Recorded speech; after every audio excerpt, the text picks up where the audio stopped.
Good morning. Happy Thursday. We made it through the week. It was a piece of cake. I think I struggled a little bit, but I can't show that on camera because some of these advanced classes are they're tricky, and I know they're abstract. So if you have any questions or anything, we're here as a daily exercise, really, as a workshop to talk about ideas. So I mean that seriously. So if you need to email me or text me, if you have to call, that's fine too. But if you want to explore different ideas or different avenues of what we have discussed, I would love to do that. And I'm always learning too and reflecting on what we talk about here. So it's a working through process, just like artists. So today is a really exciting day because we're going to look at a really cool building. And I did want to give you a little update because I'm just finishing a book called The Library Book by Susan Orlean, which I loved. I didn't think a book about a library, about the LA library would be, or libraries in general would be that interesting, but actually you guys inspired me because when I did that class, I did a lot of research on it and came across that book, which I had heard about. It was written a few years ago. And she really talks about how beautiful libraries are, just the philosophy of it, what we talked about. And she also goes into more of the kind of true crime element that Harry Peake was maybe the main suspect in the arson, unfortunately. Just so sad because close to 1 million books were destroyed.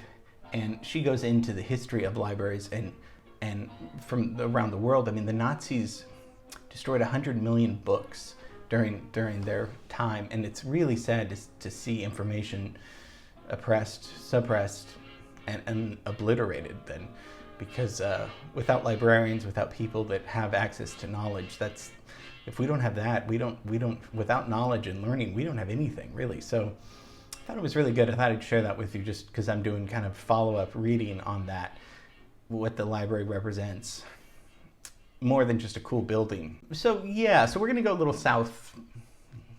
southeast, if that's okay. So let's go to the town you love, I love, John loves, Carmel loves, and Lloyd loves, and we all love it. We're gonna take a look today at the Eastern Columbia building. California, here I come, right back where I started from, where bowers of flowers bloom in the spring. Each morning at dawning, birdies sing, and everything a sun. When I think of one of the greatest examples of Art Deco, I think of this building, of Art Deco architecture. Such a fun style that came from Paris, right? Right before World War I the style started happening, and then in the 1920s in Paris, it really took off, where other people, New York, LA, started saying this is a very cool, geometric shapes, right? But it's real linear, and it's just sleek. I love it. And so we're going to look. So the Eastern Columbia building says Eastern up there. You can still see it from the freeway. You can see it's a very tall building, actually. Or at least it was, because they had height limitations back in the day where you couldn't build. That's why City Hall was like the tallest building for, until like the 60s in downtown, because they had restrictions. It's 9th and Broadway about, and a great example of Art Deco. And it's a 13-story building. Who's the architect? Claude Beelman. He actually did the Culver Hotel. We looked at the Culver Hotel a year ago or something, 1924. So Eastern building is built in 9 months. Like whenever they say, well, you can't do it that fast, a lot of times it's probably bureaucratic red tape with cities and all that stuff, because 9 months to build this gorgeous building, amazing. 1930, okay? Now, if we look at our timeline, it looks a lot like what? The Wiltern, which we looked at maybe 2 years ago. Comes out about a year before that. Not the same architect, but definitely the same style. The green, terracotta, beautiful color. Wiltern is where? On Wilton in Wiltshire, right? That's why they called it that. That was a venue for music and things. So the Eastern Columbia building is not. It's a department store. Yeah, back in the day, before malls, before where do you go? You go to the department store and look at catalogs and order from the catalog and go to pick it up. So that's what it was like. So it's right before the Wiltern. after the Culver Hotel, which is like we talked about, the same architect. LA is booming at this time. We have so many more people coming into the city. The 30s is a really interesting part of history, especially in LA, because we had a Broadway district. It's still there, obviously. All the movie palaces are there, and it's the highest concentration of theaters in the world, just right there. And those theaters, we'll do a class on those theaters at some point, and they're gorgeous theaters, but it still is like that. So in the 30s, it was just magnificent to be down there because you had all these movie palaces showing these big movies, and people would just walk on Broadway, very much like they do in New York. So one would see Greta Garbo, who we talked about a little bit, or Rudolph Valentino there on the big screen. And then when you would walk out, you would see the Eastern Columbia building right there. Even though it wasn't a theater, it was right there. So it was a very happening part of downtown life, the Broadway district. We think about, Hollywood by the 30s is definitely happening by now. Movies are being cranked out in Hollywood.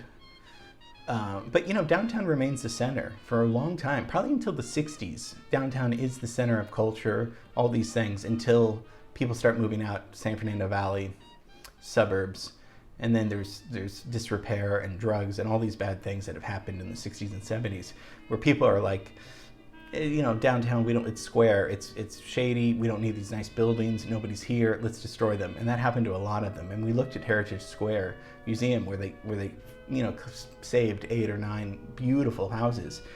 But that's cool that they saved them, but that's the whole neighborhood was full of these houses, and it's nice we have 9, but could we have 1,000 back that that was taken away? So in the 30s, that's what's happening in LA, but in the world, what? Well, this is the first year. Stock market crashes 29 of October, so 30s the first year that people are really struggling, because now it's it's one thing to hit, and then a few months later, what's the aftermath? And then this is life for a while that's happening, that really people are struggling. It's also really weird to see such a lavish building being made when so many people are out of work. It's the inequality, always goes back to that. So, first year of the Great Depression must have been horrible to go through. Prohibition's still going on, right? For another 3 years or so. So you can drink, but you can't manufacture drink, right? Chrysler Building is also kind of a little bit similar. This comes out in 1930, but we beat them. That took about a year and a half to build them. We beat them in 9 months, but not that there's competition with New York and LA, but there's a lot of competition between New York and LA. Let's just look at the design of this gorgeous building. Sunburst patterns, right? And we see a lot of the shapes, right? They're geometric shapes and zigzags everywhere. The style is so great. It's got this 4-sided clock tower, with the name Eastern, all in capital letters. I like that, in neon, and with a little central smokestack, with all these kind of, it's got this beautiful turquoise green terracotta tile, just like we looked at with the Wiltern. That's very similar. The clock tower is what? Ornate. Ornate is Baroque, right? But this isn't really Baroque. This is very streamlined. There's a little bit of ornamentation, but it's not all ornamentation. That's the Art Deco secret. So it was furniture and hardware, like I said, on the inside. That's what it was. Department stores up until about 1957. That's when the company closed its building, and then it was turned into studio and office spaces for people in the downtown, the garment district, and that stuff. Until about 2004, it was converted for condominiums that, look super cool, and Johnny Depp lived in one, and it super expensive, of course. It was about a $30 million conversion by 2006, so they made 140 condominiums. So the building's still there. It won't go away. It's it's on the historic records. It's just one of the best examples, really, in the world of Art Deco, which I was reading about, that we have one of the greatest Art Deco buildings in the world, and it's in downtown, and it's the Eastern Building. So it's a department store. Now people live there. Very lucky people live there. That pool on the roof is dynamite. That would be so great. So and also one of the most photographed structures. I think it's in the opening of our movie, I believe. I think I had to get it in there because just so gorgeous. And I love these buildings that just sit there. And then we pass by on the freeway or driving, what is that? So there are probably a lot of great stories that happened inside that building that we're not privy to, but probably a lot of fun back in the day in LA. So tomorrow, film scoring results for Eternal Sunshine. Sorry, I have to look down because, I mean, we have so many of these. It's like, what are we doing now? Eternal Sunshine. Can't wait to show you. You guys did a great work. We'll talk about that tomorrow. And have a great rest of the Thursday. Look out your window today and say hi to LA and look at some of those beautiful buildings and some of the culture that we've talked about. And just appreciate that we live in a great, great climate, agriculture, Hollywood, the car. We have all these great things that we can be outside and appreciate, and culture. So you're going to get me to go back into a lecture again. These aren't lectures, these are just talks. Okay, love you and see you tomorrow. Bye.